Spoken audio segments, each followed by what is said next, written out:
Ladies and gentlemen, the Railroad Hour. And here comes our summer show train.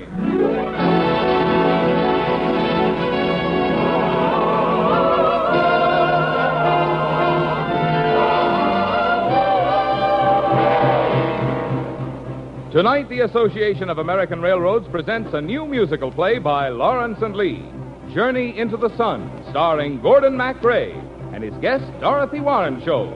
Our choir is under the direction of Norman Luboff, and our music is prepared and conducted by Carmen Dragon. Yes, tonight another musical first is brought to you by the American Railroads, the same railroads that bring you most of the food you eat, the clothes you wear, the fuel you burn, and all the other things you use in your daily life. And now, here is our star, Gordon MacRae.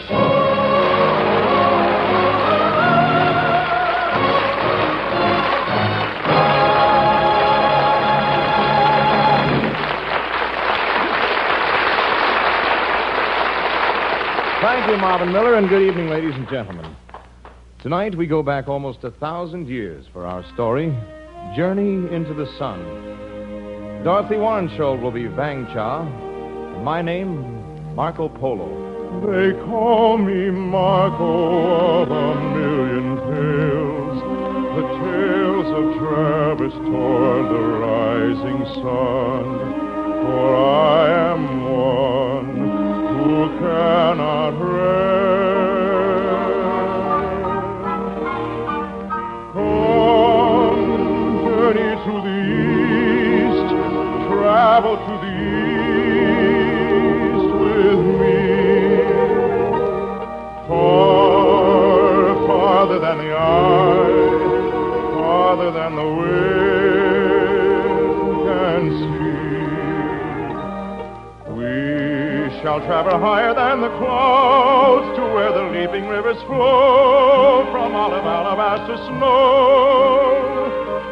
We shall meet and mingle with the crowds whose language challenges the ear, a strange cacophony to hear. And as we move, following the curve of the never-ending sky,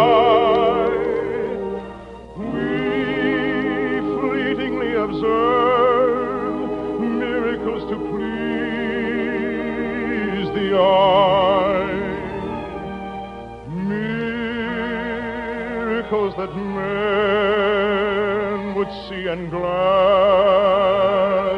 die. They call me Marco of a million tales, my tales of travels toward the rising sun. For I am one who cannot rest.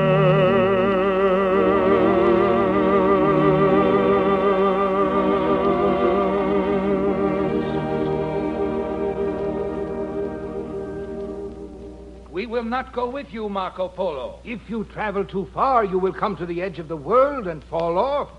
And you will be gobbled up by the great turtle who swims with the earth balanced on his back.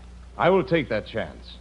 I must go to the east to behold the marvels men say are hidden there, beyond the mountains and the dread deserts, beyond the legends and the lies. And I shall write a journal of my travels, day by day, of the wonders that I see. A voice, a woman's voice, seems to be calling me. I must follow where she leads.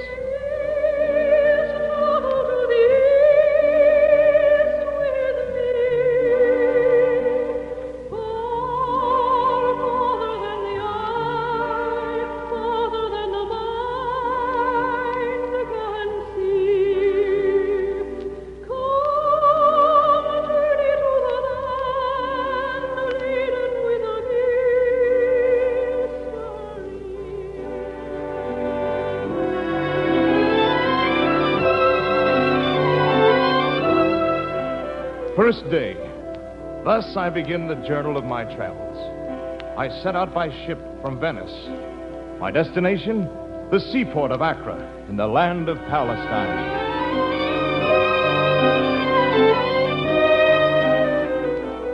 22nd day, I arrive in the Holy Land and join a caravan of merchants who are traveling to the east.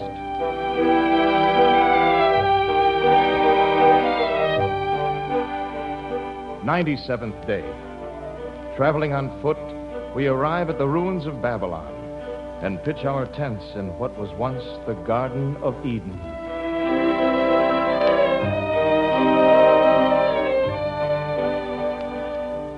'400th day. The caravan goes no further, but I shall attempt alone to scale the lofty heights of Palmyre. One must creep along the face of a cliff which drops 3 miles into the valley below. It is truly the rooftop of the world. The air will scarcely fill out a man's lungs, and the fires have no warmth. I am weary unto death. Sometimes I seem to hear voices. It is a will-o'-the-wisp voice. I must not answer.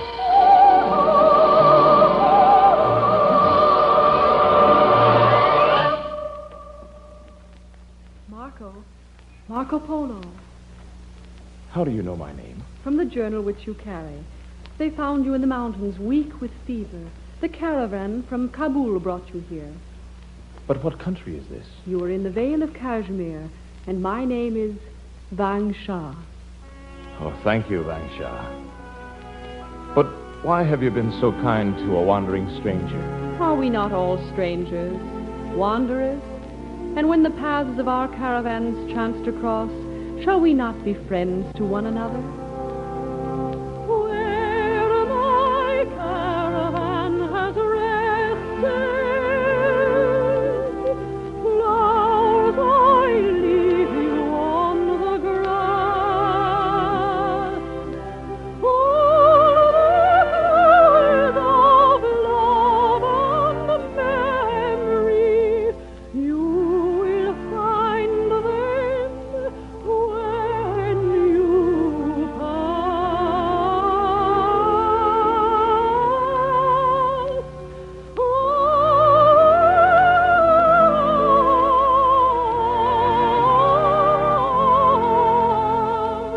You will find them when you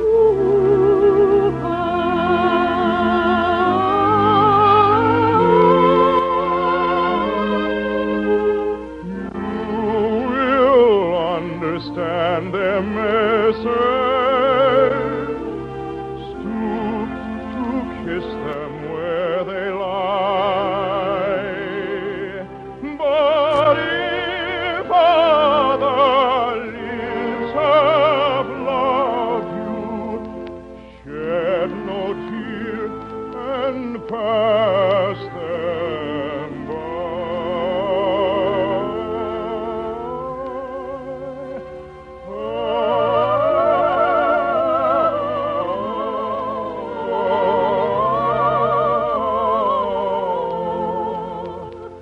Shed no tear and pass them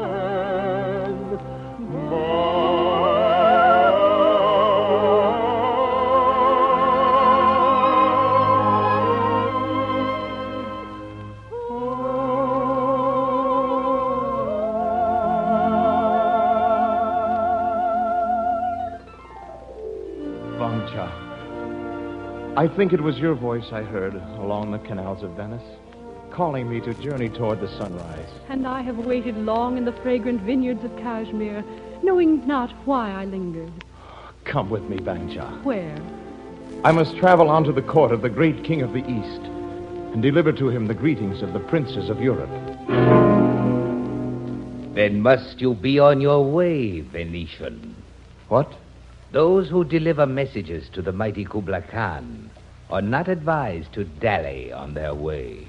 Who is this man? My cousin, Prince Ahmed. As soon as the strength returns to your limbs, Messer Marco, I advise you to depart from our land, for you have already outstayed your welcome in Kashmir.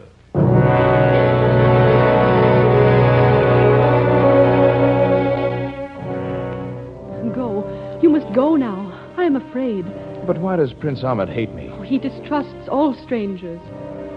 After I travel to the court of Kubla Khan, I shall come back to you, Wang Cha, and we will be married. I will wait for you, dear Marco. You will be with me, in my mind and my dreams, always. Always? You will not forget me? How can I forget you? Your kindness, the soothing coolness of your touch. Hands I love beside the Shalimar. Where are you now, who lies beneath your spell? Whom do you lead on rapture's rollway far? Before you agonize them in farewell. Before you agonize them in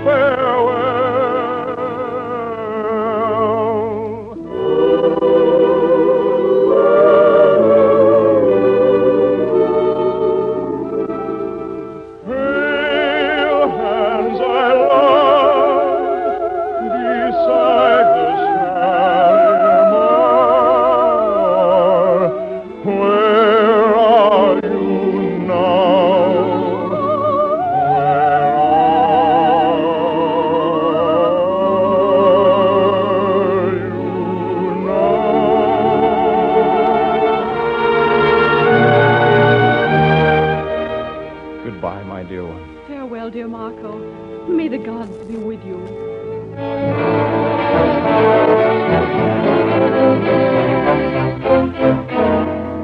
Wang Cha, The Venetian has gone, Prince Ahmed.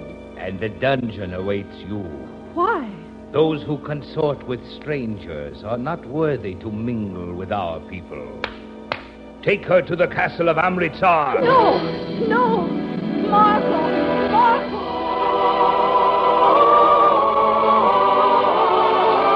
Pale hands I loved beside the Shalimar.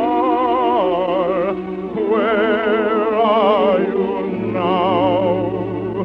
Where are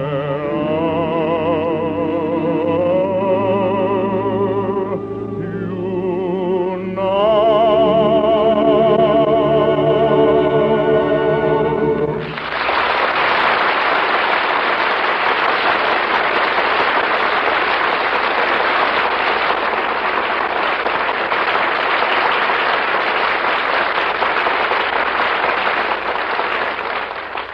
We'll return for the second act of Journey into the Sun in just a moment. Compared to a brand new car, a lovely new home, or the latest radio or television set, a railroad freight car may not look like a very impressive symbol of America's high standard of living. But in a very real sense, that freight car and millions like it are one mighty big reason why so many Americans are able to afford so many of the good things of life. For American mass production, which makes it possible for us to afford not only the necessities, but many of the luxuries of life, calls for a mighty job of transportation. And that's a job for America's railroads. For only the railroads, with the tremendous capacity and high efficiency made possible by trains of cars on tracks of steel, can do it with the necessary dependability and economy. The railroads link farm, mine, and forest, factory, foundry, and warehouse, with city, town, and village in every corner of the nation. In doing this job, the railroads move more tons of freight, more miles, at a lower average charge than any other common carrier transportation system in the world. To keep on providing that kind of mass transportation, efficient, dependable, low-cost transportation, so vital to the commerce and rearmament of the nation, the railroads must continually expand and improve their facilities and equipment. This year, as in each of the past 6 years, the railroads have earmarked more than $1 billion for that purpose. But to carry out that program, the railroads must have the steel required for new locomotives and freight cars, and for repairs to existing equipment and facilities.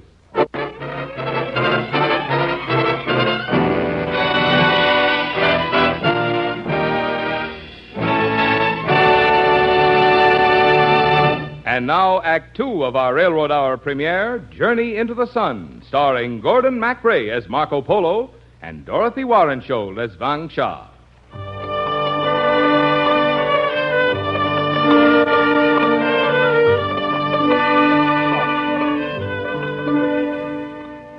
"712th day. I have now journeyed farther toward the sunrise than any other traveler from Europe. I have arrived at the fabulous city of Xanadu, where the all-powerful Emperor of the East holds his summer court, and his palace is an incredible sight to behold. In Xanadu did Kubla Khan a stately pleasure dome decree, whereof the sacred river ran through caverns measureless to man. Down to the sunless sea.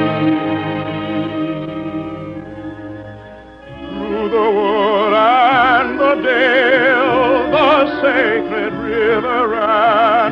It ran on and on, meandering with amazing motion. It ran. Miracle! 'Twas a miracle of the most rare device. Kubla Khan's pleasure dome, his sunny dome with caves of ice.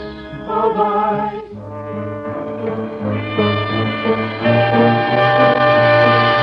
I would build that dome in air, that sunny dome, those caves of ice, and all the world should see them there, and all should cry, beware, beware.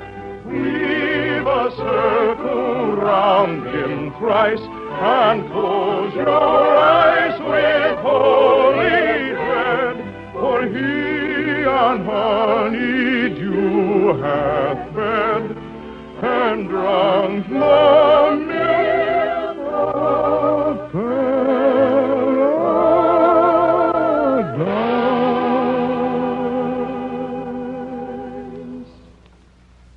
Marco Polo, His Imperial Majesty Kubla Khan bids you welcome and offers you the hospitality of Xanadu. Will you express my deep gratitude to the Khan?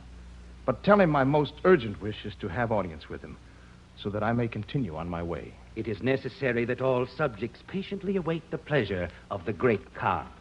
But I am pledged to be married. The wedding time approaches. How long may I have to wait? Think not on the passage of time, Marco Polo, but hear the lesson of the temple bells, which grow not old, but ring more sweetly with the flowing of the season. I shall die with longing for you, Wang Sha. The temple bells are ringing, the young green corn is springing, the marriage month is drawing very near. I lie hidden in the grass, and I count the moments pass, for the month of marriage now is drawing near. She is young and very sweet, from the silver on her feet to the silver and the flowers in her hair. And her beauty makes me swoon as the mogra trees at noon intoxicate the hot and quivering air.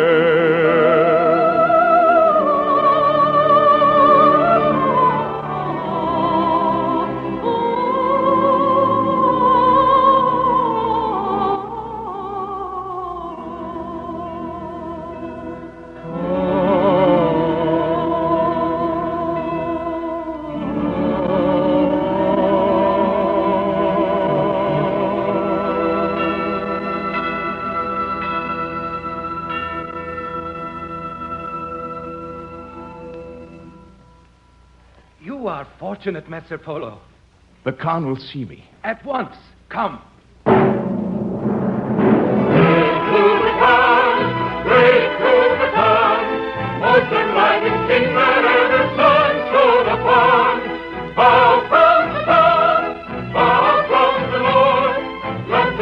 the trumpet sing its praise once more.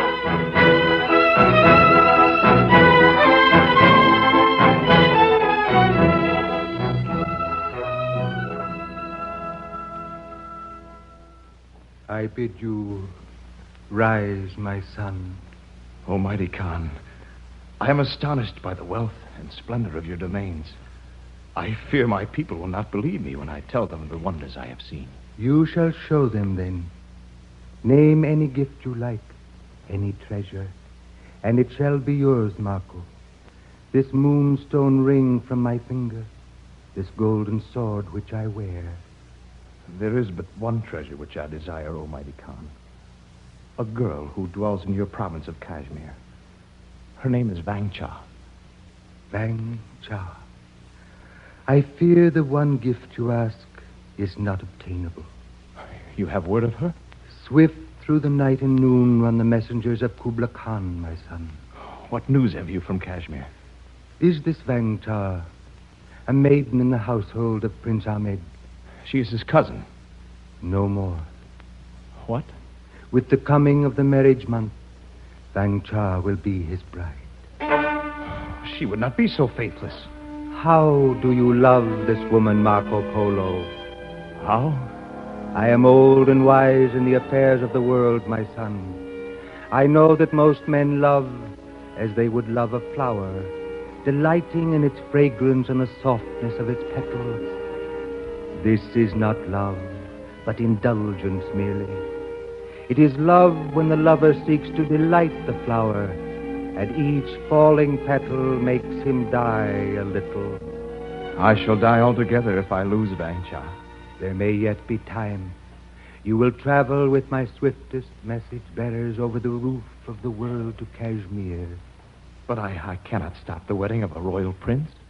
You shall bear a letter to Ahmed with the seal of the great Khan. And if he breaks that seal before his wedding hour and reads my command, Vang Cha will be yours.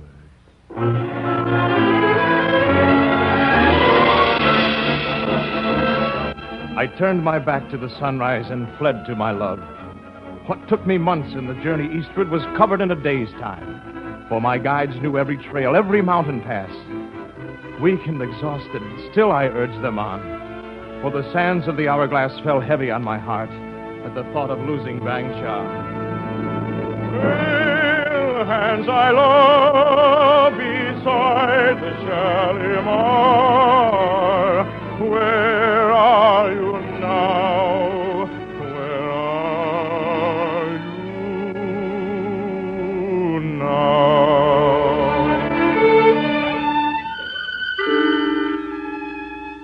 Breathless, I made the difficult descent into the Vale of Kashmir. But even before my eyes beheld the pink walls of the palace, I heard a sound which chilled my heart. The temple bells are ringing, the young green heart is singing, and the merry tower is drawing very near. Stumbling with weariness, I ran through the dusty streets to the palace. Ahmed! Prince Ahmed! Who calls for me? Ah, the Venetian. You come at an appropriate time, Marco Polo, to witness my wedding to Vang Cha. I bear a message for you from Kubla Khan. Ah? Congratulations, no doubt, from His Imperial Majesty.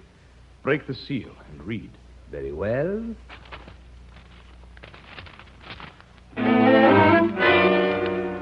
No. How does Kublai Khan learn these things? His eyes are everywhere, Ahmed.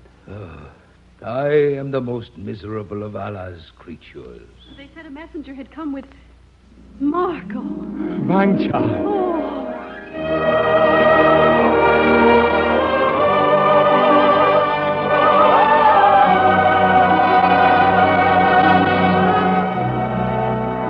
I thought I would never see you again. Kubla Khan is as good as he is great. Read his command. Let me see. To the suzerain Prince Ahmed of Kashmir, Our imperial anger is aroused that you have forced the maiden Vang Shah to marriage by imprisoning her in the castle of Amritsar. We forbid this wicked marriage and require that Prince Ahmed shall languish in prison a month for every day that the maiden suffered there. I am free. You need not marry Ahmed. Oh, Marco. The marriage month is here, dear Vangsha. Our vows may be fulfilled at your pleasure. Nay, at your pleasure, my husband. The temple bells are ringing, the young green corn is springing, and the marriage hour is finally at hand. And our moments of delight through the morning and the night Shall be endless as the sands. Oh, sands.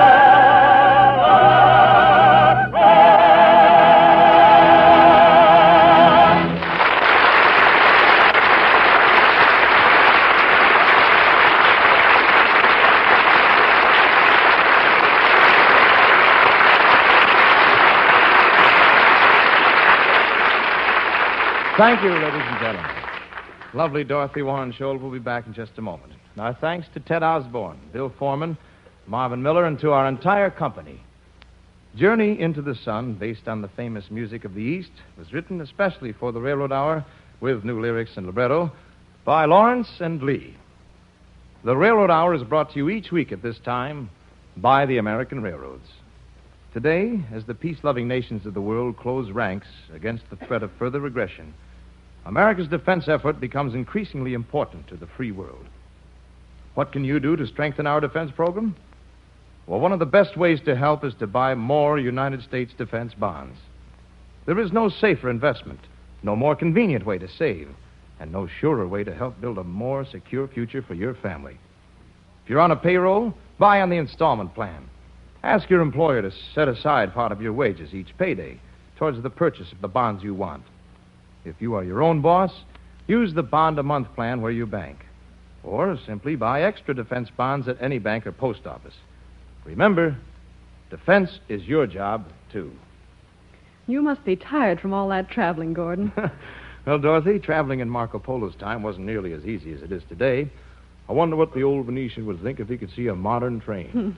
Well, I bet it would surprise him more than all the wonders of Kubla Khan. Well, anyway, Dorothy, I'm going to get rested up next week, for I'll be taking a nap for 20 years. Rip Van Winkle? Rip Van Winkle. And you're going to find out some things about the old boy that I'll bet you never knew. Does he sing like Gordon McRae? Exactly. And the strange thing is, his wife sings just like Dorothy Warren Scholl. The week after that, Dorothy, I'll be trimming my royal beard as the Emperor of San Francisco. And the week after that, on October 1st, our show train begins the winter season with Dorothy Kirsten and Cole Porter's stirring musical success, Jubilee. All aboard! Well, sir, it looks as though we're ready to pull out, and so until next Monday night, this is Gordon MacRae saying goodbye.